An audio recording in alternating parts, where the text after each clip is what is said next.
अस्सलाम वालेकुम रहमतुल्लाहि व बरकातुहू। मैं डॉक्टर काजी, आपका भाई, आपका खादिम, आपका खैर ख्वाह, आपका हज 2026 का बेस्ट गाइड अल्हम्दुलिल्लाह तमाम प्यारे मिठे हाजी भाई बहन बुजुर्गों को खुशामदीद करता हूँ। अल्हम्दुलिल्लाह इस वीडियो में जिस तरह से आप जानते हैं कि अल्हम्दुलिल्लाह सरकारी हज स्कीम का कोटा मुकम्मल हो चुका है और अब तक इंतज़ार था कि प्राइवेट हज के सिलसिले में, हज 2026 के सिलसिले में जानना चाहते हैं उनकी रजिस्ट्रेशन का सिलसिला कब शुरू होगा। तो मैं आपको बताता चलूँ अल्हम्दुलिल्लाह कि उन तमाम प्यारे मिठाई भाई बहन बुजुर्गों के लिए जो हज 2026 के सफ़र पर प्राइवेट जाना चाहते हैं, अल्हम्दुलिल्लाह वज़ारत मज़हबी उमूर ने उनके लिए जो दरख्वास्तों का आगाज़ जो है वो शुरू कर दिया है, उनकी इजाज़त दे दी है। इस सिलसिले में मैं आपको ये बताता चलूँ कि इस साल 2026 के हज के लिए इंशाअल्लाह ताला जो सरकारी स्कीम का कोटा था 1,18,210 प्यारे मिठाई भाई बहन बुजुर्गों का, और प्राइवेट हुज्जाज का जो कोटा है वो है 60,000 का इस साल अल्हम्दुलिल्लाह, जिसमें से तकरीबन जो 22,000 हुज्जाज कराम होंगे वो होंगे जिन्होंने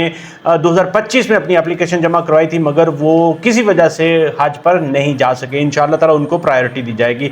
और इसके साथ साथ जो बाकी की तकरीबन 38,000 नशिस्तें होंगी इंशाअल्लाह ताला वो नए जो हुज्जाज कराम होंगे, नए ख्वाहिशमंद प्यार मिठाई भाई बहन बुजुर्ग होंगे, उनको उसमें लॉट की जाएगी, उनको सिलेक्ट किया जाएगा इंशाअल्लाह ताला।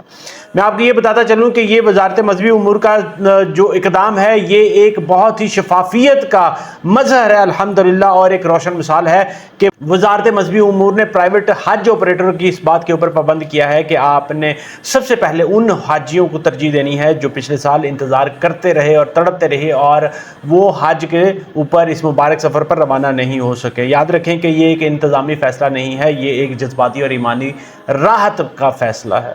मेरे प्यारे मिठाई भाई बहन बुजुर्गों, जो हज 2026 के सफ़र पर इंशाअल्लाह ताला रवाना हो रहे हैं, इंशाअल्लाह ताला याद रखें कि ज़िंदगी का एक बहुत ही मुक़द्दस और मुबारक सफ़र है और ज़िंदगी में तब्दीली और बदलाव लाने वाला सफ़र है इंशाअल्लाह ताला। इसलिए आपने याद रखें कि जब खाना काबा की तरफ जाना है, जब आपने रुख अपना खाना काबा की तरफ करना है, जब आप मैदान अरफात में खड़े होंगे इंशाअल्लाह ताला, और जब आप तलबिया पढ़ रहे होंगे, लब्बैक अल्लाहुम्मा लब्बैक लब्बैक ला शरीक लक लब्बैक इन्नल हम्द वन निअमत लक ला शरीक लक वल मुल्क, तो याद रखें ये वो लम्हे होंगे जिनके लिए इंसान पूरी ज़िंदगी अपनी आरज़ुएं समेट कर रखता है और अपनी ख्वाहिश को अपने साथ लगाए रखता है इंशाअल्लाह ताला। याद रखें कि ये वाली खबर उन तमाम हज़ारों ख़ानदानों के लिए बहुत ही बड़ी एक उम्मीद की किरण है जो मायूसी का शिकार थे और परेशान थे कि हमारा हज 2026 का सफ़र किस तरह से शुरू होगा इंशाअल्लाह ताला। याद रखें कि दरवाजे खुल गए हैं, बुलावा आ गया है इंशाअल्लाह ताला। आप अपनी नीयत को मजबूत कर लें, नीयत को खालिश कर लें, किसी रियाकारी, किसी दिखावे के बगैर अपनी नीयत को पक्का करें और इस तैयारी को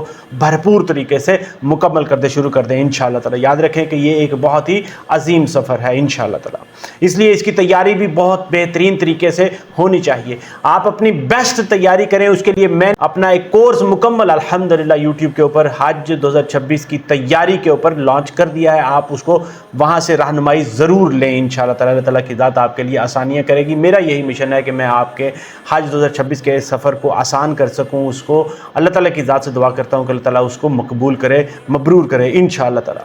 याद रखें, मैं आपको ये भी बताता चलूं कि ये सफ़र सिर्फ़ और सिर्फ जिस्मानी नहीं बल्कि ये रूहानी तज़किये का भी सफ़र है इंशाअल्लाह ताला। आपकी ज़ुबान से निकलने वाला हर लफ्ज़, हर लब्बैक आपके दिल की धड़कन के साथ इंशाअल्लाह ताला जुड़ा होना चाहिए और अल्लाह के हुजूर आपका पेश होना है अल्लाह ताला की ज़ात के सामने, वो भी बहुत ही खालिस होना चाहिए इंशाअल्लाह ताला। मेरी दुआ है अल्लाह ताला की ज़ात आपके हज के सफ़र को आसान करे, मबरूर करे, मकबूल करे इंशाअल्लाह ताला। मुझे अपनी दुआ में ज़रूर याद रखें। बहुत बहुत मुबारकबाद उन तमाम हुज्जाज को जो इंशाअल्लाह ताला हज 2026 के सफ़र पर रवाना होंगे। मुझे अपनी दुआ में याद रखें। इस वीडियो को लाइक करें, चैनल को सब्सक्राइब जरूर कर दें। इजाज़त चाहूँगा। अस्सलामु अलैकुम वरहमतुल्लाहि वबरकातुहू।